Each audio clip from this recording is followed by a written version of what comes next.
ശ്രീകൃഷ്ണസ്വാമിയുടെ സന്നിധിയിൽ വെച്ച്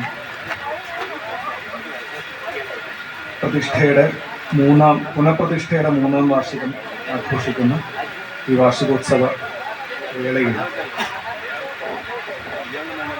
ആചാരാനുഷ്ഠാന പെരുമകൾക്കൊപ്പം തന്നെ ഒരു ക്ഷേത്രത്തിൻ്റെ സാമൂഹികവും സാംസ്കാരികവുമായ ചില ഉത്തരവാദിത്തങ്ങളെ കൂടി നിറവേറ്റണം എന്ന ഇതിൻ്റെ ഭാരവാഹികളുടെ നിശ്ചയത്തെ, അവരുടെ ആ ചിന്തകളെ മുക്തകണ്ഠം പ്രശംസിച്ചുകൊണ്ട് അതിനുവേണ്ടി പ്രതിദിനം സായംകാലം വിനിയോഗിക്കാനുള്ള അവരുടെ തീരുമാനത്തെയും അതിനുള്ള സംഘാടന മികവിനെയും അഭിനന്ദിച്ചുകൊണ്ട് ഇന്ന് ഇവിടെ പ്രഭാഷണം ചെയ്യുന്നതിനായി എന്നെ ക്ഷണിച്ചതിലുള്ള നന്ദിയോടൊപ്പം 8 മണിക്ക് ഞാൻ ഈ പ്രഭാഷണം അവസാനിപ്പിക്കും. നിങ്ങൾ ഇടയ്ക്ക് വെച്ച് സമയം നോക്കരുത്. ഇത് ആദ്യമേ പറയാനാണ് ഞാൻ അവസാനിപ്പിക്കുന്ന സമയം സൂചിപ്പിച്ചത്. ഇന്നിവിടെ ഭഗവത്ഗീതയിലെ സാഖ്യയോഗം എന്ന 2ാം അധ്യായം നിങ്ങൾക്ക് മുന്നിൽ വിചാരം ചെയ്യണം എന്നാണ് ഞാൻ ആഗ്രഹിച്ചത്. ഇവിടെ എത്തിയപ്പോൾ ഇവിടുത്തെ സംഘാടക ശ്രേഷ്ഠനായിരിക്കുന്ന വയോവൃദ്ധനും ജ്ഞാനവൃദ്ധനുമായിരിക്കുന്ന ശ്രീ മണിമാമ എന്നോട് ആവശ്യപ്പെട്ടത് ഭക്തിയോഗം പറയണം എന്നാണ്. അപ്പം ഞാൻ ആകെ ആശയക്കുഴപ്പത്തിലായി. ഭക്തിയോഗം പറയണോ സാഖ്യയോഗം പറയണോ എന്ന ആശയക്കുഴപ്പത്തിലായി. അപ്പം ഞാൻ തീരുമാനിച്ചു ഭക്തിയോഗവും പറയണ്ട, സാഖ്യയോഗവും പറയണ്ട, ഭഗവത്ഗീത പറയാം. 18 അധ്യായങ്ങൾ കൊണ്ട് ഭഗവാൻ എന്തു പറയാൻ ആഗ്രഹിച്ചോ അതിനെ കഴിയുന്ന വിധം ചുരുക്കി വരുന്ന 1 മണിക്കൂർ 10 മിനിറ്റ് സമയം കൊണ്ട് നിങ്ങളോട് പങ്കുവെക്കാം എന്നാണ് ഞാൻ ആഗ്രഹിക്കുന്നത്. നാലപ്പാട്ട് നാരായണ മേനോൻ എന്നൊരു പ്രശസ്തനായ കവിയെ പറ്റി നിങ്ങളൊക്കെ കേട്ടിട്ടുണ്ടാവും എന്ന് ഞാൻ വിചാരിക്കുന്നു. ഞങ്ങൾക്കൊന്നും ഇപ്പൊ അദ്ദേഹത്തെ പറ്റി പഠിക്കാനില്ല. നിങ്ങളുടെയൊക്കെ LP സ്കൂൾ കാലഘട്ടത്തിൽ നിങ്ങൾ അദ്ദേഹത്തിന്റെ ഒരു കവിത പഠിച്ചു കാണും. അനന്തമജ്ഞാതം അവർണ്ണനീയം ഈ ലോകഗോളം തിരിയുന്ന മാർഗം അതിങ്കൽ എങ്ങാണ്ട് ഒരിടത്തിരുന്ന് നോക്കുന്ന മർത്യൻ കഥയെന്തു കണ്ടു എന്ന്. നമ്മുടെ മനുഷ്യ ജീവിതത്തെ 4 വരിയിൽ ചുരുക്കി എഴുതാൻ ആരെങ്കിലും ആവശ്യപ്പെട്ടാൽ ഏറ്റവും മനോഹരമായി എഴുതാൻ ഇങ്ങനെയല്ലാതെ സാധിക്കില്ല എന്നതാണ് എനിക്ക് അനുഭവപ്പെട്ടിട്ടുള്ളത്. അനന്തം, അജ്ഞാതം, അവർണ്ണനീയം 3 വാക്കുകൾ കൊണ്ട് മനുഷ്യ ജീവിതത്തിന്റെ ഗതിയെ അദ്ദേഹം നിർണയിച്ചു. മനുഷ്യ ജീവിതത്തിന്റെ ഗതി അനന്തമാണ്, അന്തമില്ലാത്തതാണ്. അന്തമില്ലാത്തതാണ് എന്നതിന്റെ അർത്ഥം ഇപ്പൊ നമ്മൾ അന്തം എന്നുള്ള വാക്ക് ബോധം എന്നുള്ള അർത്ഥത്തിൽ ഉപയോഗിക്കണം. അന്തമില്ലാത്തവൻ എന്ന് പറഞ്ഞാൽ എന്താ അർത്ഥം? ബോധമില്ലാത്തവൻ. ആ അർത്ഥത്തിലല്ല. അന്തമില്ലാത്തത് എന്നതിന് അവസാനമില്ലാത്തത് എന്നർത്ഥം. അവസാനമില്ലാത്തത് എന്ന് പറയുമ്പോൾ ഒരു കുഴപ്പമുണ്ട്, അതിന് തുടക്കം ഉണ്ടാവില്ല. കാരണം തുടങ്ങുന്നതെല്ലാം ഒരിടത്ത് അവസാനിക്കും. അപ്പൊ തുടക്കവും ഒടുക്കവും എവിടെയെന്ന് നിശ്ചയിക്കാനാവാത്തതാണ് മനുഷ്യ ജീവിതത്തിന്റെ ഗതി. അതങ്ങനെയാണോ? നമ്മൾ എവിടെ തുടങ്ങിയത് നമുക്കറിയില്ല. നമ്മൾ എവിടെ തുടങ്ങിയത്? നമ്മൾ നമ്മുടെ അമ്മയുടെ വയറ്റിലല്ലേ തുടങ്ങിയത്? അമ്മയുടെ ഗർഭപാത്രത്തിലല്ലേ നമ്മൾ തുടങ്ങിയത്? അതോ അച്ഛൻ്റെ ഉള്ളിലാണോ നമ്മൾ തുടങ്ങിയത്? അപ്പൊ അമ്മയുടെ അച്ഛന്റെ ഉള്ളിലാണ് നമ്മൾ തുടങ്ങിയത്. അങ്ങനെയാണോ നമ്മൾ തുടങ്ങിയത്? അതോ അമ്മയും അച്ഛനും കഴിച്ച ഭക്ഷണത്തിലാണോ നമ്മൾ തുടങ്ങിയത്? അമ്മയും അച്ഛനും കഴിച്ച ഭക്ഷണത്തിലാണോ നമ്മൾ തുടങ്ങിയത്? അതോ അമ്മയും അച്ഛനും കഴിക്കാൻ ഇടയായ ഭക്ഷണത്തിന് വേണ്ടി കർഷകൻ വിതച്ച വിത്തിലാണോ നമ്മൾ തുടങ്ങിയത്? ആ വിത്തിലാണോ നമ്മൾ തുടങ്ങിയത്? ആ വിത്തിന് കാരണമായ വിളയിലാണോ നമ്മൾ തുടങ്ങിയത്? നമ്മൾ മനുഷ്യനായിട്ട് ജനിച്ചു എന്ന് പറയണോ? നമ്മൾ ജനിക്കുന്ന സ്ഥലം നമ്മൾ തീരുമാനിച്ച സ്ഥലമാണോ? നിങ്ങൾ കാവശ്ശേരിയില് നവനീത നടയില് സന്നിധിയിൽ വന്ന് മുല്ലക്കൽ ഗ്രാമത്തിൽ ജനിച്ചോളാം എന്ന് ഭഗവാന് വാക്ക് കൊടുത്തിട്ടാണോ ഇവിടെ വന്ന് ജനിച്ചത്? നിങ്ങൾ തീരുമാനിച്ചാണോ ഈ ജനനസ്ഥലം? നിങ്ങൾ തീരുമാനിച്ചാണോ? നിങ്ങളുടെ അച്ഛനെയും അമ്മയെയും നിങ്ങളുടെ ആദി, നിങ്ങളുടെ തുടക്കം എന്ന് നമ്മൾ വിശ്വസിക്കുന്നത് നമ്മുടെ അച്ഛനും അമ്മയും ആണെങ്കിൽ ഈ അച്ഛനെയും അമ്മേനെ നമ്മൾ തീരുമാനിച്ചാണോ? അല്ല. ഈ സ്ഥാനം നമ്മൾ തീരുമാനിച്ചാണോ? ഈ കാലം നമ്മൾ തീരുമാനിച്ചാണോ? 1965 ജനിച്ചു കളയാം എന്ന് നിങ്ങൾ ആരെങ്കിലും തീരുമാനിച്ചു? ഇന്ന ദിവസം, ഇന്ന സമയം, ഇന്ന സ്ഥലത്ത്, ഇന്ന മുഹൂർത്തത്തിൽ ജനിക്കാം. അങ്ങനെയൊക്കെ സൗകര്യം ഉണ്ടായിരുന്നെങ്കിൽ വേറെ നല്ല സ്ഥലം നോക്കി, വേറെ നല്ല അച്ഛനമ്മേനും നോക്കി, വേറെ നല്ല ശരീരത്തോടു കൂടി നമ്മൾ ജനിച്ചതിന്, വേറെ നല്ല കാലത്ത് ജനിച്ചു. ഇതിനൊന്നും നമുക്ക് അർഹത്തില്ല. എപ്പോ ജനിക്കും എന്ന് തീരുമാനിക്കാൻ നമുക്ക് ഒരു കഴിവുമില്ല. എന്നാ ഒരു കാര്യം തീരുമാനിക്കാം, ജനിച്ചുല്ലോ, എപ്പോ മരിക്കും എന്ന് തീരുമാനിക്കാം. അതിന് നിശ്ചയമുള്ള എത്ര പേരുണ്ട്? 2030 ജനുവരി 1 കാണും എന്ന് ഉറപ്പുള്ള എത്ര പേരുണ്ട്? 100% 2030 ജനുവരി 1 കാണും എന്ന് ഉറപ്പുള്ള എത്ര പേരുണ്ട്? അല്ലെങ്കിൽ നവനീത നട കൃഷ്ണസ്വാമി ക്ഷേത്രത്തിന്റെ 4ാം പ്രതിഷ്ഠാ വാർഷികം കാണും എന്ന് ഉറപ്പുള്ള എത്ര പേരുണ്ട്? ഇതിപ്പോ 3ാമത്തെ. 4ാമത്തേത് കാണുന്ന ഉറപ്പുള്ള എത്ര പേരുണ്ട്? വേണ്ട, നാളെ രാവിലെ എഴുന്നേൽക്കും എന്ന് ഉറപ്പുള്ള എത്ര പേരുണ്ട്? 100% ഉറപ്പുള്ള ആരുമില്ല. അപ്പൊ അന്തവും ആദിയും നിശ്ചയിക്കപ്പെടാത്തതാണ് മനുഷ്യ ജീവിതത്തിന്റെ ഒരു കുഴപ്പം. ഇതൊരു വലിയ കുഴപ്പമാണ്. നിങ്ങളൊരു പരീക്ഷ എഴുതാണെന്ന് വിചാരിക്കുക, നിങ്ങളൊരു പരീക്ഷ എഴുതിക്കൊണ്ടിരിക്കുകയാണെന്ന് വിചാരിക്കുക. പരീക്ഷ അവസാനിക്കാൻ 20 മിനിറ്റ് സമയം കൂടി ഉണ്ടെന്ന് വിചാരിക്കുക. നിങ്ങൾക്ക് 20 മാർക്കിന്റെ ഒരു ചോദ്യം എഴുതി തീർക്കാനുണ്ടെന്നും കൂടി കണക്കാക്കാം. ബാക്കിയുള്ള 20 മിനിറ്റ് നേരം നിങ്ങൾ എങ്ങനെ ചെലവഴിക്കും? ഒരു പാട്ടൊക്കെ പാടി ജനലിൽ പുറത്തേക്കൊക്കെ നോക്കിയിരുന്ന് പതുക്കെ എന്തെങ്കിലുമൊക്കെ സമയം ചെലവാക്കിയിട്ട് ആ ഉത്തരം എഴുതോ, അതോ ഇനി 20 മിനിറ്റ് ബാക്കിയുള്ളൂ എന്ന് മനസ്സിലാക്കിയിട്ട് വളരെ പെട്ടെന്ന് ഉത്തരം എഴുതി തീർക്കാൻ ശ്രമിക്കുമോ? വളരെ പെട്ടെന്ന് ഉത്തരം എഴുതി. ഇത് ഇങ്ങനെ മനസ്സിലായെങ്കിൽ വേറൊരു ഉദാഹരണത്തിൽ പറയാം. നിങ്ങളുടെ വീട്ടിലെ നിങ്ങൾക്ക് വേണ്ടപ്പെട്ട ഒരാള് 1ാം നിലയിൽ നിന്ന് താഴേക്ക് വീണമെന്ന് വിചാരിച്ചാൽ മതി, വീണൊന്നുമില്ല. അങ്ങനെ അയാൾ വീണ് കിടക്കുമ്പോൾ നിങ്ങളുടെ അയൽവാസിയായിട്ടുള്ള നഴ്സ് ഓടി വന്നിട്ട് പറഞ്ഞു, 1/2 മണിക്കൂർ കൊണ്ട് ആശുപത്രി എത്തിച്ചാൽ രക്ഷിക്കാമെന്ന്. അപ്പൊ നിങ്ങൾ വിചാരിക്കുകയാണ്, 1/2 മണിക്കൂറുണ്ടല്ലോ, ഞാനിന്ന് കുളിച്ചിട്ടില്ല, ഒന്ന് കുളിച്ചിട്ട് എന്തെങ്കിലും കഴിച്ചിട്ട് ഒരു വണ്ടിയൊക്കെ വിളിച്ചിട്ട് ആശുപത്രിയിൽ എത്തിക്കാം എന്ന് വിചാരിച്ചിരിക്കോ, അതോ 1/2 മണിക്കൂറിൽ ആശുപത്രിയിൽ എത്തിക്കാൻ ശ്രമിക്കും അല്ലേ? സമയം എത്ര കോടി ബാക്കിയുണ്ട് എന്ന് അറിഞ്ഞാൽ അതെങ്ങനെ വിനിയോഗിക്കണം എന്ന് നമുക്ക് നല്ല ധാരണയുണ്ട്. ജീവിതത്തിന്റെ കാര്യത്തിൽ ഏറ്റവും വലിയ അനിശ്ചിതാവസ്ഥ നിലനിൽക്കുന്നത് ഇവിടെയാണ്. ഇനി എത്ര കാലം കൂടി ബാക്കിയുണ്ടെന്ന് നമുക്ക് ആർക്കും ഒരു ധാരണയില്ല. അതുകൊണ്ട് ലാവിഷായിട്ട് കൂടി ജീവിക്കാം. ഇനി എത്ര കാലം കൂടി ജീവിച്ചിരിക്കുന്നത് നമുക്ക് ഒരു ധാരണയില്ല. പരീക്ഷ എഴുതാൻ കുറച്ച് സമയം കൂടി ബാക്കിയുള്ളൂ എന്ന് പറഞ്ഞാൽ നമുക്ക് അറിയാം. 2 മണിയായ ബെല്ലടിക്കും, പേപ്പർ കൊടുക്കേണ്ടി വരും, പരീക്ഷ കഴിഞ്ഞു, ഇനി എഴുതാൻ സമയമില്ല, 1/2 മണിക്കൂർ കൊണ്ട് ആശുപത്രിയിൽ എത്തിച്ചില്ലെങ്കിൽ മരിച്ചു പോവും എന്ന് അറിയുമ്പോൾ നമുക്കറിയാം ഇനി 1/2 മണിക്കൂറേ ഉള്ളൂ, അത്രയേ ഉള്ളൂ സമയം. ഈ സമയത്തിന്റെ കാര്യത്തിൽ ഒരു നിശ്ചയം നമ്മുടെ ജീവിതത്തിൽ നമുക്ക് ഇല്ലാത്തത് കൊണ്ട് നമ്മുടെ ജീവിതത്തിന്റെ അന്തം എവിടെയാണെന്ന് നമുക്കറിയില്ല. അത് നമ്മൾ അനന്തമായി കണക്കാക്കുന്നു. നമ്മുടെ ജീവിതം എക്കാലത്തേക്ക് ഉണ്ടെന്ന് നമ്മൾ തെറ്റിദ്ധരിക്കുന്നു. രണ്ടാമത്തേതോ അജ്ഞാതമാണ്. അജ്ഞാതം ഇതെങ്ങനെയാ സഞ്ചരിക്കാന്ന് നമുക്ക് ഒരു ധാരണയില്ല. അടുത്ത നിമിഷം എന്ത് സംഭവിക്കുന്ന അറിവുള്ള എത്ര പേരോടുണ്ട്? അടുത്ത നിമിഷം നിങ്ങൾ ഇന്ന് വീട്ടിൽ പോയാൽ എന്ത് സംഭവിക്കും എന്ന് ഉറപ്പുള്ള എത്ര പേരുണ്ട്? നിങ്ങൾക്ക് കുറെ ഉദ്ദേശങ്ങളൊക്കെ ഉണ്ടാവും. എല്ലാ ദിവസവും രാത്രി ഉറങ്ങാൻ കിടക്കുമ്പോൾ രാവിലെ എഴുന്നേൽക്കാനുള്ള അലാറം വെച്ചിട്ടാ കിടക്കുക. രാവിലെ അലാറം കേൾക്കുന്നെന്താ ഉറപ്പ്? നാളത്തേക്കുള്ള പ്ലാനൊക്കെ ഉണ്ട്. 2045 മെച്ചോർഡാവുന്ന ഇൻഷുറൻസ് പോളിസി എടുത്ത് വെച്ചിട്ടുണ്ട്. 2045 നിങ്ങൾ ഉണ്ടാവുമോ? അജ്ഞാതമാണ്, ഭാവി അജ്ഞാതമാണ്. ഭാവി പോട്ടെ, വർത്തമാനം തന്നെ അജ്ഞാതമാണ്. ഇപ്പൊ എന്തൊക്കെയാ സംഭവിച്ചുകൊണ്ടിരിക്കുന്നത്? ഇപ്പൊ ഞാൻ പറയുന്ന കാര്യം എത്ര പേര് കൃത്യമായിട്ട് കേട്ടോണ്ടിരിക്കുന്നുണ്ട്? അതിനിടയ്ക്ക് ഇങ്ങനെ മനസ്സ് ഓടിക്കൊണ്ടിരിക്കുന്നുണ്ട്. 2045 പോളിസി എന്ന് പറഞ്ഞപ്പോഴാണ് ഈ മാസത്തെ പോളിസിയുടെ പ്രീമിയം അടച്ചിട്ടില്ല, ഭർത്താവിന്റെ ശമ്പളം വന്നിട്ടില്ല, ടെൻഷനായി, ഓരോ വഴിക്ക് പോകും. അജ്ഞാതമാണ്. അടുത്ത മൊമെന്റിൽ എന്ത് സംഭവിക്കുന്നു ഒരു കാര്യത്തിലൊരു നിശ്ചയമില്ല. അനന്തവും അജ്ഞാതവുമാണ്. മൂന്നാമത് എന്നാ പിന്നെ വേറെ ആരെങ്കിലും നമുക്ക് നമ്മുടെ ഈ ജീവിതത്തിന്റെ പോക്ക് എങ്ങനെയാന്ന് പറഞ്ഞു തരൂ? ഇങ്ങനെയൊക്കെയാണ് കേട്ടോ ജീവിതം, ഇങ്ങനെയൊക്കെയാണ് കേട്ടോ ജീവിക്കേണ്ടത് എന്ന് പറഞ്ഞു തരുമോ? അത് അതിലും അപകടം. ഒരു ആലിന്റെ ചോട്ടിൽ സുഖമായിട്ട് കിടന്നുറങ്ങരുത്. ഒരു യുവാവാണ്, എന്റെയൊക്കെ പ്രായത്തിലുള്ള ഒരു യുവാവാണ്, നിങ്ങളെക്കാളൊക്കെ പ്രായം, നിങ്ങളിവിടെ ഒരു യുവാവ് പോലും ഇല്ലല്ലോ ഈ കൂട്ടത്തിൽ. ഞാനും ആ മൈക്കിന്റെ ചേട്ടനും മാത്രം, പിന്നെ 1-2 യുവാക്കളേ ഉള്ളൂ. ഒരു യുവാവ് ഒരു മരത്തിന് താഴെ കിടന്നുറങ്ങാൻ സുഖമായി ഉറങ്ങാട്ടു. അപ്പൊ നാട്ടിലെ പ്രധാനിയായിട്ടുള്ള ഒരാൾ വന്നു, നമ്മുടെ മണിമാമാനെ പോലെ ഒരാൾ വന്നു. മണിമാമാനെ പോലെ തെറ്റിദ്ധരിക്കരുത്, മണിമാമ നല്ല ഉപദേശങ്ങളെ തരുള്ളൂ. പക്ഷെ ഈ വന്നിരിക്കുന്ന ആൾ ഇത്തിരി കുഴപ്പക്കാരനാണ്. ഇയാൾ വന്നിട്ട് ചോദിച്ചോട്ടോ, താൻ എന്തായി കാണിക്കണേ? തന്റെ യൗവനം എത്ര ശക്തിമത്താണ്, തന്റെ യൗവനം കൊണ്ട് രാജ്യത്തിനും നാടിനും തനിക്ക് തന്നെയും എത്ര തന്നെ പ്രയോജനങ്ങൾ ഉണ്ടാക്കേണ്ടതാണ്. അതെല്ലാം മറന്ന് താൻ ഈ ആലഞ്ചോട്ടിൽ വൃഥാ കാലം കളയുന്നതിൽ തനിക്ക് ഒരു ഖേദവും തോന്നുന്നില്ല. താൻ തന്റെ ജീവിതത്തെ കുറച്ചുകൂടിയൊക്കെ ഉത്തരവാദിത്വത്തോടു കൂടി കാണണം എന്ന് പറഞ്ഞു. ഇയാൾ പറഞ്ഞു, എനിക്കറിയില്ല, എന്നോട് ആരും പറഞ്ഞിട്ടില്ല, ഞാൻ ആലിന്റെ ചോട്ടിൽ കിടന്നുറങ്ങി, എന്നോട് ആരും പറഞ്ഞിട്ടില്ല എങ്ങനെ ജീവിക്കേണ്ടതൊന്നും ആരും പറഞ്ഞിട്ടില്ല, അതുകൊണ്ടാണ് ഞാൻ ആലിന്റെ ചോട്ടിൽ കിടന്നുറങ്ങിയത്. ശരി, എന്നാ ഞാൻ തനിക്ക് പറഞ്ഞു തരാം താൻ എങ്ങനെയാ ജീവിക്കേണ്ടതെന്ന്.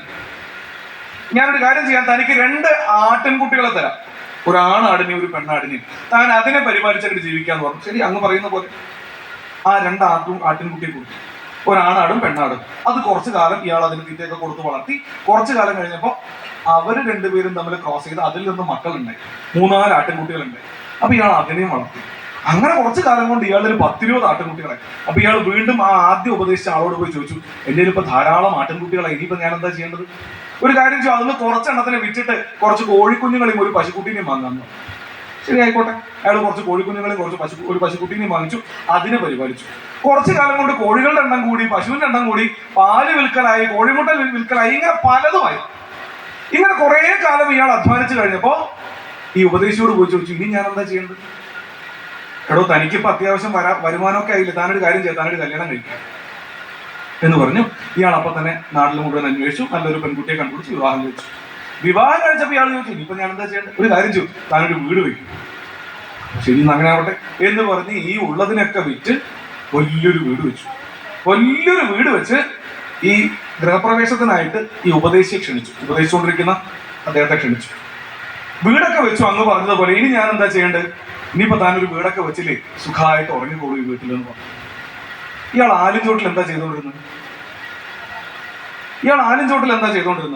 സുഖമായിട്ട് ഉറങ്ങുകയായിരുന്നു. സുഖമായിട്ട് ഉറങ്ങുന്ന ഒരുത്തനെ പിടിച്ച് 30 വർഷം കഷ്ടപ്പെടുത്തിയിട്ട് 30 വർഷം കഴിഞ്ഞപ്പോൾ അയാൾക്ക് എന്ത് ഉപദേശിച്ചു കൊടുത്തു? സുഖമായിട്ട് ഉറങ്ങിക്കോളൂ. മനുഷ്യ ജീവിതത്തിന്റെ ഗതി അവർണ്ണനീയമാണ്. നിങ്ങൾ വർണ്ണിക്കുന്ന പോലെയൊന്നും മനുഷ്യ ജീവിതം സംഭവിച്ചോളുന്നില്ല. കാശ്മീരിലേക്ക് വിനോദസഞ്ചാരത്തിന് പോയ നമ്മുടെ സഹോദരന്മാരിൽ ആരെങ്കിലും ചിന്തിച്ചോ അവരുടെ ജീവിതം അവിടെ വെച്ച് ഏറ്റവും വലിയൊരു വഴിത്തിരിവിൽ എത്തിച്ചേരുമെന്ന്? ആരെങ്കിലും പ്രതീക്ഷിച്ചോ? ഇല്ല. അവർ പോകുമ്പോൾ യാത്രയെ പറ്റി എത്ര മനോഹരമായ വർണ്ണനകൾ അവരുടെ കുടുംബവുമായി പങ്കുവച്ചിട്ടായിരിക്കും ആ യാത്രയ്ക്ക് പോയിരിക്കുക. തിരിച്ചു വന്നതിന് ശേഷം അവർക്ക് അതേ മനോഹരമായ വർണ്ണനകളാണോ കാശ്മീരിനെ പറ്റി പറയാനുണ്ടായിരിക്കുക? അല്ല. നമ്മൾ വർണ്ണിക്കുന്ന പോലെ അല്ല കാര്യങ്ങൾ സംഭവിക്കുക. അതുകൊണ്ട് തന്നെ മനുഷ്യ ജീവിതം അനന്തവും അജ്ഞാതവും അവർണ്ണനീയവുമാണ്. ഈ ലോകഗോളം തിരിയുന്ന മാർഗം ഇതിങ്ങനെ കറങ്ങിക്കൊണ്ടിരിക്കുക, അതിൻ്റെ ഒപ്പം നമ്മളും കറങ്ങിക്കൊണ്ടിരിക്കുക. അതിങ്കലെങ്ങാണ്ട് ഒരിടത്തിരുന്ന് നമ്മൾ എവിടെ ഇരിക്കണേ?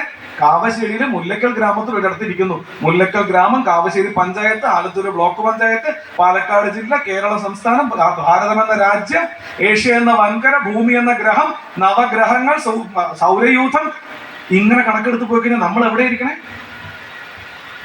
നമ്മളൊന്നും ആരും കണക്കാക്കണമെന്നുണ്ടാവില്ല. അതിങ്കലെങ്ങാണ്ട് ഒരിടത്തിരുന്ന് നോക്കുന്ന മർത്യൻ കഥ എന്ത് കണ്ടു? എന്താ മർത്യൻ? ആരാ മർത്യൻ? അവിടെ എന്താ മനുഷ്യൻ എന്ന് പറഞ്ഞില്ല? അവിടെ മർത്യൻ എന്ന് പറയാൻ എന്താ കാരണം? മർത്യൻ എന്നുള്ള വാക്കിന് മൃത്യു ഉള്ളവൻ എന്നർത്ഥം. മരണമുള്ളവൻ, നാശമുള്ളവനായ, ഇപ്പൊ ചാവാൻ കിടക്കുന്നവനായ, കുഴിയിലേക്ക് കാലിറക്കി വെച്ചിരിക്കുന്ന ഒരു മനുഷ്യൻ ഈ കറങ്ങുന്ന ലോകത്തെ കണ്ടിട്ട് എന്ത് മനസ്സിലാക്കി എന്നാ ചോദ്യം. നോക്കുന്ന മർത്യൻ കഥ എന്ത് കണ്ടു? ഒരു കഥയും കണ്ടിട്ടില്ല എന്ന് തന്നെയാണ് അതിന്റെ ഉത്തരം. പക്ഷേ ഒരു കഥയും കണ്ടില്ലെങ്കിലും അവിടെ ഇരിക്കുന്ന മർത്യൻ ഒരു പ്രവൃത്തി നിരന്തരം ചെയ്തുകൊണ്ടിരിക്കുന്നുണ്ട്. അത് നോക്കുക എന്നതാണ്. അനന്തവും അജ്ഞാതവും അവർണ്ണനീയവുമായി കറങ്ങുന്ന ഈ ലോകത്തിന്റെ ഏതോ ഒരു കോണിലിരിക്കുന്ന സാധാരണക്കാരനായ മനുഷ്യനും ഈ ലോകഗോളം തിരിയുന്ന മാർഗം ഏത് എന്നും അതിൽ ശാശ്വതമായ ഒരു ഗതി തനിക്കെങ്ങനെ ഉണ്ടാകുമെന്നും നോക്കിക്കൊണ്ടിരിക്കുന്നു. അത് മനസ്സിലാക്കി അതിനനുസരിച്ച് ജീവിതത്തെ പുഷ്കലമാക്കാനും ആനന്ദപൂരിതമാക്കാനും ശാന്തിയുള്ളതാക്കി തീർക്കാനും സാർത്ഥകമാക്കാനും ഒരു മനുഷ്യൻ ശ്രമിച്ചുകൊണ്ടേയിരിക്കുന്നു. മർത്യൻ വെറുതെ ഇരിക്കില്ല. മരണത്തിന് മുമ്പ് ഈ ജീവിതത്തെ സുഖമുള്ളതാക്കി തീർക്കണം എന്ന് നമുക്കൊക്കെ ആഗ്രഹമുണ്ട്. കുഞ്ഞുനാളിൽ നമ്മളൊക്കെ കളിപ്പാട്ടം മോഹിച്ചില്ലേ? ഏതെങ്കിലും ഒരു കളിപ്പാട്ടം കിട്ടിയപ്പോൾ ഇനി കളിപ്പാട്ടം വേണ്ടാന്ന് നിങ്ങൾക്ക് തോന്നിയോ? കുഞ്ഞുനാളിലെ കുട്ടികളെ, ഇപ്പൊ കുട്ടികളെ വളർത്തുന്നവരായാലും പറഞ്ഞാൽ മതി, എത്ര കളിപ്പാട്ടം വാങ്ങിക്കൊടുത്തു? ഏതെങ്കിലും ഒരു കളിപ്പാട്ടം കൊണ്ട് തൃപ്തിയായോ? എന്താ സംഭവിക്കണേ? ഓരോ കളിപ്പാട്ടത്തിലും തോന്നും ഇതിലാണ് എനിക്ക് സന്തോഷം കിട്ടാൻ. ആ കളിപ്പാട്ടം കിട്ടി എനിക്ക് സന്തോഷം. കിലുക്ക കിട്ടുമ്പോൾ തോന്നും പീപ്പ കിട്ടിയ സന്തോഷം എന്ന്. പീപ്പ കിട്ടുമ്പോൾ തോന്നും വണ്ടി കിട്ടിയ സന്തോഷം എന്ന്. വണ്ടി കിട്ടുമ്പോൾ തോന്നും ബലൂണ് കിട്ടിയ സന്തോഷം എന്ന്. പീപ്പ വാങ്ങിച്ചു, ബലൂണ് വാങ്ങിച്ചു, വണ്ടി വാങ്ങിച്ചു, സന്തോഷം കിട്ടി. ഈ കണക്കോട് പിന്നീട് ജീവിതം മുഴുവൻ കറങ്ങിക്കൊണ്ടിരിക്കുന്നത്. വീട്ടിലിരുന്ന് അമ്മയുടെ കൂടെ ഇരിക്കുമ്പോൾ തോന്നും അമ്മയുടെ പാല് കുടിച്ചാൽ സന്തോഷമായിരുന്നു കുട്ടിക്ക്. പാല് കുടിച്ച് കുറച്ച് കഴിഞ്ഞ് വിശക്കുമ്പോൾ വീണ്ടും സന്തോഷം പോയി. അത് കഴിഞ്ഞ് അവനെ പിടിച്ച് സ്കൂളിൽ ചേർത്താൽ കുട്ടിക്ക് സന്തോഷം വരുമ്പോൾ സ്കൂളിൽ ചേർത്തി, ഉള്ള സന്തോഷം അതോടെ പോയി. 4ാം ക്ലാസ് വരെ പഠിച്ച് അക്ഷരമൊക്കെ പഠിച്ചു കഴിഞ്ഞാൽ സന്തോഷമെന്ന് വിചാരിച്ചു, സന്തോഷമായില്ല. അപ്പൊ 10ാം ക്ലാസ് വരെ പഠിപ്പിച്ചു, SSLC പാസ്സായ ജീവിതം രക്ഷപ്പെട്ടു എന്ന് പറഞ്ഞു. പാസ്സായോ? രക്ഷപ്പെട്ടോ? സന്തോഷമായോ? ഇല്ല. +2 കഴിഞ്ഞാൽ രക്ഷപ്പെടുന്നു പറഞ്ഞു. രക്ഷപ്പെട്ടോ? ഡിഗ്രി പഠിച്ചാൽ രക്ഷപ്പെടുന്നു പറഞ്ഞു. രക്ഷപ്പെട്ടോ? ജോലി കിട്ടിയാൽ രക്ഷപ്പെടുന്നു പറഞ്ഞു. രക്ഷപ്പെട്ടോ? വിവാഹം കഴിച്ചാൽ രക്ഷപ്പെടുന്നു പറഞ്ഞു. രക്ഷപ്പെട്ടോ? മക്കളുണ്ടായ രക്ഷപ്പെടുന്നു പറഞ്ഞു. രക്ഷപ്പെട്ടോ? സന്തോഷമായില്ലോ? തൃപ്തിയായോ? ജീവിതത്തിൽ ഇത് മതി എന്ന് തോന്നിയോ? തോന്നില്ല. ജീവിതത്തിന്റെ ഏറ്റവും വലിയ രഹസ്യം അതാണ്, തോന്നില്ല. അനന്തം അജ്ഞാതം അവർണ്ണനീയമായി കറങ്ങുന്ന ഈ ലോകത്ത് ശാശ്വതമായ ഒരു സ്ഥിതി എങ്ങനെ ഉണ്ടാക്കിയെടുക്കാം എന്ന ചോദ്യത്തിന്റെ ഉത്തരമാണ് ഭഗവത്ഗീത. മനുഷ്യൻ നിത്യനല്ല, അനിത്യനാണ്. ഇവിടെ നമ്മളൊക്കെ എല്ലാ കാലവും ഉണ്ടാവുമോ? ഇല്ല, നമ്മൾ വരും പോകും. ഈ അനിത്യനായ മനുഷ്യനെ നിത്യതയിലേക്ക് ബന്ധിപ്പിക്കുന്ന ചില തത്വങ്ങളുണ്ട്. ഒരു തത്വം എന്ന് പറയാം, എങ്കിലും മനസ്സിലാക്കാനുള്ള സൗകര്യത്തിന് ചില തത്വങ്ങൾ എന്ന് പറയാം. അതെല്ലാം ഒരു തത്വത്തിന്റെ തന്നെ പല രൂപങ്ങളാണ്. ആ തത്വത്തെ മനസ്സിലാക്കലാണ് ഭഗവത്ഗീതയുടെ ലക്ഷ്യം. ഇന്നിപ്പോ രാജ്യം ഒരു യുദ്ധത്തിലേക്ക് പതുക്കെ ചുവടുവെച്ച് നീങ്ങിക്കൊണ്ടിരിക്കുകയാണോ എന്ന് സംശയിക്കാവുന്ന ഒരു ഘട്ടത്തിലാണ് നമ്മളൊക്കെ നിൽക്കുന്നത്. ആ ഘട്ടത്തിൽ രാജ്യത്തിന്റെ അഭിമാനമുള്ള പൗരന്മാരെന്ന നിലയ്ക്ക് ഓരോ മനുഷ്യനും മനസ്സിലാക്കിയിരിക്കേണ്ടത് എന്താണ് എന്നാണ് യുദ്ധമുഖത്തിൽ നിൽക്കുന്ന അർജുനന് ധർമ്മസങ്കടം വന്നപ്പോൾ ഭഗവാൻ ഉപദേശിച്ചു കൊടുത്ത വാക്യങ്ങളിലൂടെ നമ്മൾ മനസ്സിലാക്കേണ്ടത്. ആ അർത്ഥത്തിൽ ഇന്നിവിടെ ഒരു ഭക്തി പ്രഭാഷണത്തിന് ഞാൻ മുതിരുന്നേയില്ല, മറിച്ച് ഞാനൊരു സാമൂഹികമായ ഉത്തരവാദിത്വത്തോടു കൂടിയാണ് ഇവിടെ നിൽക്കുന്നത്. ഞാൻ ഇന്നിവിടെ നിങ്ങളെ ഭക്തരാക്കി മാറ്റുക എന്ന ലക്ഷ്യത്തോടു കൂടി അല്ല വന്ന് നിൽക്കുന്നത്, മറിച്ച് ഭഗവത്ഗീത പങ്കുവെക്കുന്ന രാഷ്ട്രധർമ്മവും രാഷ്ട്രത്തിന്റെ ഭാഗമായ രാഷ്ട്രത്തിന്റെ ഏറ്റവും അടിസ്ഥാന യൂണിറ്റായ മനുഷ്യൻ എന്ന നിലയ്ക്ക്, പൗരൻ എന്ന നിലയ്ക്ക് നാം അനുഷ്ഠിക്കേണ്ട ധർമ്മവും നിങ്ങളുമായിട്ട് പങ്കുവെക്കാം എന്നാണ് ഞാൻ ആഗ്രഹിക്കുന്നത്. ലോകത്തിലെ ഏറ്റവും ശ്രേഷ്ഠമായ ഗ്രന്ഥം ഏത് എന്ന ചോദ്യത്തിന് എൻ്റെ അഭിപ്രായത്തിലെ ഉത്തരം, ഇതെന്റെ അഭിപ്രായമാണ്, എൻ്റെ അഭിപ്രായ സ്വാതന്ത്ര്യത്തെ മാനിക്കുക, മഹാഭാരതമാണ്. അതെന്തുകൊണ്ട് എന്ന് ചോദിച്ചു കഴിഞ്ഞാൽ, ഒരു ഗ്രന്ഥത്തിന് നൽകാവുന്ന ഏറ്റവും ശ്രേഷ്ഠമായ, ഏറ്റവും അത്ഭുതപ്പെടുത്തുന്ന ഒരു ഫലശ്രുതിയോടുകൂടി, ഒരു അവകാശവാദത്തോടു കൂടിയാണ് മഹാഭാരതം അവതരിപ്പിക്കപ്പെടുന്നത്. മഹാഭാരതത്തിൽ വ്യാസമഹർഷി ഇങ്ങനെ എഴുതി വെക്കുന്നു: യദി ഹാസ്തി തദന്യത്ര യന്നേ ഹാസ്തി ന തത് ക്വചിത് എന്ന്. ഈ വാക്യം നിങ്ങൾ കേട്ടിട്ടുണ്ടാവും എന്ന് ഞാൻ പ്രതീക്ഷിക്കുന്നു. യദി ഹാസ്തി തദന്യത്ര യന്നേ ഹാസ്തി ന തത് ക്വചിത് എന്നാണ് ആ വാക്യം. അതിന്റെ അർത്ഥം സാമാന്യന ഇങ്ങനെ പറയാം: ഇവിടെ എന്തുണ്ടോ അതേ ഈ ലോകത്തുള്ളൂ, ഇവിടെ ഇല്ലാത്തതായി ലോകത്തൊന്നുമില്ല. 1,25,000 ശ്ലോകങ്ങളിലായി എഴുതപ്പെട്ടിരിക്കുന്ന മഹാഭാരതം എന്ന ജയകാവ്യത്തിൽ, മഹാഭാരതത്തിന്റെ യഥാർത്ഥത്തിലുള്ള പേര് ജയകാവ്യം എന്നാണ്.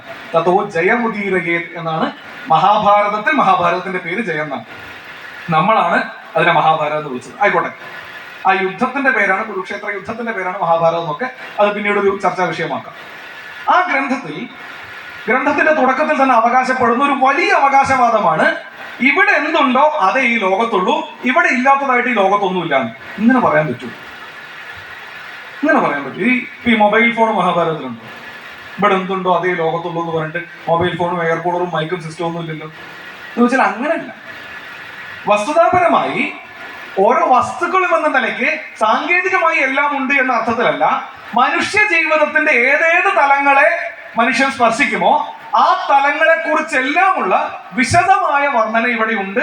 മനുഷ്യ ജീവിതത്തിനെ പറ്റി ഇതിൽ പറയാത്തതായി ഒന്നും ഒരു മനുഷ്യനും ഒരു കാലത്തും അനുഭവിക്കില്ല എന്ന അവകാശവാദത്തോടു കൂടിയാണ് മഹാഭാരതം ആരംഭിക്കുന്നത്. ഇത് കഴിഞ്ഞ നൂറ്റാണ്ടിൽ മഹാരാഷ്ട്രയിൽ നിന്നുള്ള ഒരു പ്രശസ്തനായ പണ്ഡിതൻ സാക്ഷ്യപ്പെടുത്തിയിട്ടുണ്ട്. RN ദാണ്ടേക്കർ എന്നാണ് അദ്ദേഹത്തിന്റെ പേര്. രാമചന്ദ്ര നാരായണ ദാണ്ടേക്കർ. ഈ രാമചന്ദ്ര നാരായണ ദാണ്ടേക്കർ, RS സൂക്താങ്കർ, ഡോക്ടർ സർവേപ്പള്ളി രാധാകൃഷ്ണൻ എന്ന 3 പേരുടെ നേതൃത്വത്തിലാണ് ഇന്ത്യയിൽ പല ഭാഷകളിലായി പലതരത്തിൽ പല രൂപത്തിൽ പ്രചരിച്ചിരുന്ന മഹാഭാരതങ്ങളെ ഒരുമിപ്പിച്ച് മഹാഭാരതത്തിനൊരു ഏകരൂപം ഉണ്ടാക്കിയെടുത്ത് 1969 പ്രസിദ്ധീകരിച്ചത്. അത് വീണ്ടും 1976 പ്രസിദ്ധീകരിക്കുകയുണ്ടായി. ഈ 3 പണ്ഡിതന്മാരിൽ പ്രധാന പണ്ഡിതന്മാരിൽ ഒരാളായിരുന്നു RN ദാണ്ടേക്കർ. അദ്ദേഹം പറയുന്ന ഒരു വാക്യം വളരെ ശ്രദ്ധേയമാണ്: നിങ്ങൾ ജീവിതത്തിന്റെ ഏത് സമയത്ത് നിന്നും ഏത് പരിസ്ഥിതിയിൽ നിന്നും തിരിഞ്ഞു നോക്കിയാൽ മഹാഭാരതത്തിൽ നിങ്ങൾക്ക് നിങ്ങളെ കാണാം. ഞാൻ എന്തുകൊണ്ട് മഹാഭാരതത്തിന്റെ മഹത്വം പറയണമെന്ന് വെച്ച് കഴിഞ്ഞാൽ, മഹാഭാരതത്തിന്റെ എസൻസ് ആണ് ഭഗവത്ഗീത, മഹാഭാരതത്തിന്റെ സത്താണ് ഭഗവത്ഗീത എന്നതുകൊണ്ടാണ്. മഹാഭാരതത്തിന്റെ മഹത്വം മനസ്സിലായാലേ ഭഗവത്ഗീതയുടെ മഹത്വം മനസ്സിലാവും. RN ദാണ്ടേക്കർ പറയുന്നതാണ്: നിങ്ങൾ ജീവിതത്തിന്റെ ഏത് ചുറ്റുപാടിൽ നിന്ന് തിരിഞ്ഞു നോക്കിയാലും, നിങ്ങൾ നിങ്ങളുടെ ജീവിതത്തിന്റെ ഏത് അവസ്ഥയിൽ നിന്ന് തിരിഞ്ഞു നോക്കിയാലും മഹാഭാരതത്തിൽ നിങ്ങൾക്ക് നിങ്ങളെ കാണാം. പുത്രവാത്സല്യം കൊണ്ട് നിങ്ങൾ അമിതമായ സ്വാർത്ഥനായി തീരുകയാണെങ്കിൽ നിങ്ങൾ തിരിഞ്ഞു നോക്കുമ്പോൾ നിങ്ങൾക്ക് ധൃതരാഷ്ട്രരെ കാണാം. സ്വന്തം ഭാര്യയെ പോലും മറന്ന് പ്രവർത്തിക്കുന്ന ഒരാളായിട്ട് നിങ്ങൾ മാറുകയാണെങ്കിൽ നിങ്ങൾക്ക് തിരിഞ്ഞു നോക്കുമ്പോൾ യുധിഷ്ഠിരനെ കാണും. ഇതെല്ലാം വേണ്ട, നിങ്ങൾ തന്നെ ഈശ്വരനാണെന്ന് വിശ്വസിച്ചിട്ട് നിങ്ങൾ തിരിഞ്ഞു നോക്കുകയാണെങ്കിൽ അവിടെ നിങ്ങൾക്ക് കൃഷ്ണനെ കാണും. നിങ്ങളുടെ കുട്ടി നിങ്ങൾ കടഞ്ഞു വെച്ചിരിക്കുന്ന വെണ്ണ തട്ടി മറിക്കുമ്പോൾ കുട്ടിയിൽ കുട്ടിയെ കാണില്ല, കുട്ടിയിൽ കൃഷ്ണനെ കാണും. മഹാഭാരതത്തിന്റെ മഹത്വമാണ്. എല്ലാം മറന്നുകൊണ്ട് ഒരുത്തൻ സകല ധർമ്മങ്ങൾ ഉപേക്ഷിച്ച് പ്രവർത്തിക്കുന്നത് കാണുമ്പോൾ നിങ്ങൾക്ക് അശ്വത്ഥാമാവിന് ഓർമ്മ. ഇരുട്ടിന്റെ മറവിൽ ലോകത്ത് എവിടെയൊക്കെ അധർമ്മം പ്രവർത്തിക്കപ്പെടുന്നുവോ അവിടെയൊക്കെ ഇരുട്ടിന്റെ മറവിൽ ഉറങ്ങിക്കിടന്നിരുന്ന പാഞ്ചാലിയുടെ മക്കളെ പടകുടീരങ്ങൾക്ക് തീയിട്ട് കൊന്നുകളഞ്ഞ ഇരുട്ടിനെ മറയാക്കി അശ്വത്ഥാമാവിനെ നിങ്ങൾക്ക് മറക്കാൻ കഴിയും. ഇന്നും ലോകത്ത് എവിടെയൊക്കെ അതിക്രമങ്ങൾ നടക്കുന്നുവോ അവിടെയൊക്കെ അശ്വത്ഥാമാവുണ്ട്. മഹാഭാരതം ആ അർത്ഥത്തിലാണ് പറയപ്പെടുന്നത്. നിങ്ങൾ ജീവിതത്തിന്റെ ഏത് പരിസ്ഥിതിയിൽ നിന്ന് തിരിഞ്ഞു നോക്കിയാലും മഹാഭാരതത്തിൽ നിങ്ങൾക്ക് നിങ്ങളെ കാണാം. ഈ മഹാഭാരതത്തിന്റെ ഭീഷ്മ പർവത്തിൽ, മഹാഭാരതത്തിന്റെ ആത്യന്തികമായ പ്രവാഹത്തിന് കാരണക്കാരനായ ഭീഷ്മരുടെ മരണം വർണ്ണിക്കപ്പെടുന്ന ഭീഷ്മ പർവത്തിലാണ് ഭഗവത്ഗീത ഉൾക്കൊള്ളിച്ചിരിക്കുന്നത്. ഭഗവത്ഗീതയെ പറ്റി പ്രശസ്തമായ ഒരു ധ്യാന ശ്ലോകമുണ്ട്. അതിങ്ങനെയാണ്: സർവോപനിഷദോ ഗാവോ ദോഗ്ധ ഗോപാലനന്ദന പാർത്ഥോ വത്സഃ സുധീർ ഭോക്ത ദുഗ്ധം ഗീതാമൃതം മഹത് എന്നാണ്. ഇങ്ങനെ കുറച്ച് സംസ്കൃതം ഇടയ്ക്കിടയ്ക്ക് പറയാം. അപ്പൊ നിങ്ങൾക്ക് തോന്നും ഞാൻ ഭയങ്കര സംഭവമാണ്. അതാണ് എന്റെ ലക്ഷ്യം. സർവ ഉപനിഷദോ ഗാവഹ. ഈ ലോകത്ത് നമ്മൾക്ക് സാധാരണ അറിയാവുന്ന ഒരു ദൃഷ്ടാന്തം എടുത്തിട്ട് നമുക്ക് അറിയാത്തൊരു കാര്യത്തെ പറഞ്ഞു തരുന്നതേ ഉള്ളൂ. പാല് കറക്കുന്നത് എങ്ങനെയാ? പശുവിൽ നിന്ന്. പശുവിനെ കൊണ്ടുവന്ന് കെട്ടും, അമ്മ പശുവിനെ കൊണ്ടുവന്ന് കെട്ടും, അതിൻ്റെ അടുത്ത് കുഞ്ഞിനെ കൊണ്ടുവരും. ആ കുഞ്ഞിന് പാല് കൊടുക്കാണ് എന്നുള്ള വ്യാജേന കുഞ്ഞിനെ കൊണ്ട് കുറച്ച് കുടിപ്പിക്കും, എന്നിട്ട് കുഞ്ഞിനെ മാറ്റും, ബാക്കി പാല് നമ്മൾ കറന്നെടുക്കും. അല്ലേ? ഇതല്ലേ അതിന്റെ രീതി. എന്നിട്ട് നമ്മൾ കുട്ടികളെ പഠിപ്പിക്കും സ്കൂളിൽ, പശു നമ്മൾക്ക് പാൽ തരുന്നു എന്ന്. പശു നമുക്ക് പാല് തരുന്നേ ഇല്ല. പശു അതിന്റെ കുട്ടിക്ക് കൊടുക്കുന്നു, നമ്മൾ അടിച്ചു മാറ്റുന്നു. പശു നമ്മൾക്ക് പാല് തരുന്നുണ്ടോ? പശു നമ്മൾക്ക് പാല് തരുന്നില്ല. നമ്മൾ തെറ്റായ ഒരു ധാരണ കുട്ടികളെ പഠിപ്പിച്ചുകൊണ്ടിരിക്കുക. പശുവിന്റെ കുട്ടിക്ക് പാല് കൊടുക്കുന്നു, നമ്മളത് അനുവാദമില്ലാതെ അടിച്ചു മാറ്റുന്നു. ഇങ്ങനെയാണ് ലോകത്ത് പശുവിനെ കറക്കുക എന്നുള്ള പരിപാടി നടക്കുക. ഇവിടെ ഈ അമ്മ പശു എല്ലാ ഉപനിഷത്തുക്കളും അമ്മ പശുവാണെന്ന് സങ്കല്പിക്കുക. ഈ എല്ലാ ഉപനിഷത്തുക്കളിൽ നിന്നും എടുക്കാവുന്ന സാരസംഗ്രഹമാണ് നമുക്ക് ജീവിതത്തിന് വേണ്ടത് എന്ന് മനസ്സിലാക്കുക. അതാണ് അമ്മ പശുവിന്റെ പാല്. അത് ഭഗവത്ഗീതയാണ്. ഉപനിഷത്താകുന്ന അമ്മ പശുവിനെ കറന്നെടുക്കുന്ന പാല് ഭഗവത്ഗീതയാണ്. അപ്പൊ ഒരു കറവക്കാരൻ വേണ്ടേ? ആരാ കറവക്കാരനായിട്ട് വന്നത്? ഭഗവാൻ ശ്രീകൃഷ്ണൻ തന്നെ കറവക്കാരനായിട്ട് വന്നു. ആരാണ് അവിടെ ഒരു പശുക്കുട്ടിയായിട്ട് വന്നത്? പാർത്ഥോ വത്സ. പാർത്ഥൻ, അർജുനൻ അവിടെ പശുക്കുട്ടിയായിട്ട് വന്നു. ഇനി ഈ പാല് കറന്ന കുടിക്കാൻ ഒരാൾ വേണ്ടേ? അതാണ് നമ്മൾ. സുധീർ ഭോക്ത. നല്ല ബുദ്ധിയുള്ള നമ്മളാണത്രേ ഭഗവത്ഗീത മനസ്സിലാക്കേണ്ട ആൾക്കാർ. ഉപനിഷത്താകുന്ന പശുവിനെ കറന്നെടുത്ത ഗീതാമൃതമാകുന്ന ദുഗ്ധത്തെ പാർത്ഥനാകുന്ന വത്സനെ കാണിച്ച് ഭഗവാൻ ആർക്ക് വേണ്ടി കറന്നെടുത്തു? നമുക്ക് വേണ്ടി കറന്നെടുത്തു. ആ ഉപനിഷത്തുക്കളുടെ സാരസംഗ്രഹമാണ് ഭഗവത്ഗീത. എത്ര ഉപനിഷത്തുക്കളുണ്ട്? 10, 11, 110, 111, 108, 1000, 1001, 1011, 1110. ഇത്രയെണ്ണമുണ്ട്. ഇതിലേത് പറഞ്ഞാലും ശരി. ഇതിലേതാ ശരിയെന്ന് ചോദിക്കരുത്. ഇതിലേത് പറഞ്ഞാലും ശരി. ശങ്കര ഭഗവത് പാദർ 10 ഉപനിഷത്തുക്കൾക്ക് ഭാഷ്യം എഴുതി എന്നതുകൊണ്ട് 10 ഉപനിഷത്തേ ഉള്ളൂ എന്ന് നമുക്ക് പറയാം. എന്നാൽ വേദത്തിലെ ഐതരേയ ബ്രാഹ്മണത്തിന് 1110 ശാഖകളുണ്ട് എന്നുള്ളത് കൊണ്ട് ആ ഓരോ ശാഖയ്ക്ക് ഉപനിഷത്തുണ്ട് എന്ന് വേദത്തിൽ തന്നെ പറഞ്ഞിട്ടുള്ളത് കൊണ്ട് 1110 ഉപനിഷത്ത് ഉണ്ടാവാനും മതി. നമുക്ക് വലിയ ധാരണയുണ്ട്. നമുക്ക് നമ്മുടെ കാര്യങ്ങളെ പറ്റി ഒരു ധാരണയില്ല. ആ കൂട്ടത്തിൽ ഒരു ധാരണക്കേടും കൂടി വെച്ചോളൂ. 10 മുതൽ 1110 വരെ ഉപനിഷത്തുക്കളുണ്ട്. ഈ ഉപനിഷത്തുക്കളുടെ മുഴുവൻ സാരം എന്താ? എന്തിനാ ഉപനിഷത്ത് എഴുതിയത്? ഇങ്ങനെ പറഞ്ഞ ഭഗവത്ഗീത ജന്മം തീരില്ല കേട്ടോ. അടുത്ത കൊല്ലം ഞാൻ വരേണ്ടി വരും. മണിമാമ അടുത്ത കൊല്ലം കൂപ്പിട്ടുങ്കോ. വിശദമായി പറയാം. എന്താ അറിയോ, നമ്മളിപ്പോ പരീക്ഷയ്ക്ക് വേണ്ടി പഠിക്കുന്നില്ലല്ലോ. ഇന്നിപ്പോ ഞാൻ പഠിപ്പിക്കുന്ന കാര്യം വെച്ചിട്ട് നിങ്ങൾക്ക് പരീക്ഷ എഴുതാനൊന്നും ഇല്ലല്ലോ. പറയാൻ പറ്റണം അത്രയും പറയാം, കേൾക്കാൻ പറ്റുന്ന അത്രയും കേൾക്കാം. അത് കഴിഞ്ഞാൽ അടുത്ത അവസരത്തിൽ കേൾക്കാൻ പറ്റുമ്പോൾ വീണ്ടും പോയി കേൾക്കാം. അത്രയും. എല്ലാ ഉപനിഷത്തുക്കളുടെയും സാരസംഗ്രഹമായ വാക്യം ഏതാ? എല്ലാ ഉപനിഷത്തുക്കളുടെയും സാരസംഗ്രഹമായ ഒരു വാക്യം, ഒറ്റ വാക്യമുള്ളൂ, 2 വാക്കേ ഉള്ളൂ ആ വാക്യത്തില്. വലിയ വാക്യമൊന്നുമല്ല, കുഞ്ഞു വാക്യമാണ്. ആ വാക്യത്തിൽ നിന്നാണ് ഭഗവത്ഗീത തുടങ്ങുന്നത്. ആ വാക്കിൽ നിന്നാണ് ഭഗവത്ഗീത തുടങ്ങുന്നത്.